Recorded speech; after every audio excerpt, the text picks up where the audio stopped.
පහළම කනිෂ්ඨම සේවකයාගේ ඉඳන් ආමන්ත්‍රණය කරන්න පුරුදු වෙන්න. අපිට ලැබෙන්නේ එතකොට මොකක්ද? අපිට මොකක් හරි ලැබෙන්න නම් අපි මොකද කරලා තියෙන්න ඕන? අපි දීලා තියෙන්න ඕන.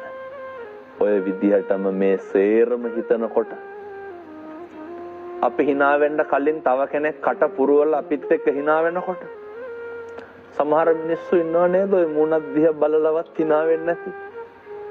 ඔය බුම්මගෙන ඉන්නවා කියලා කියන්නේ. ඒ හින්දා මතක තියාගන්න. කියනවා හාමුදුරුවනේ කරපු දෙයක්වත් නැහැ කියපු දෙයක්වත් නැහැ බුම්මගෙන ඉන්නේ කියලා කියනවනේ.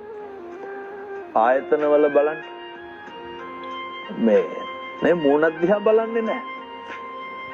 මතක තියාගන්න. තමන් උපමා කරගන්න. කවුරු හරි මම දිහා බලලා රැව්වනම් අපිට දුක නැද්ද?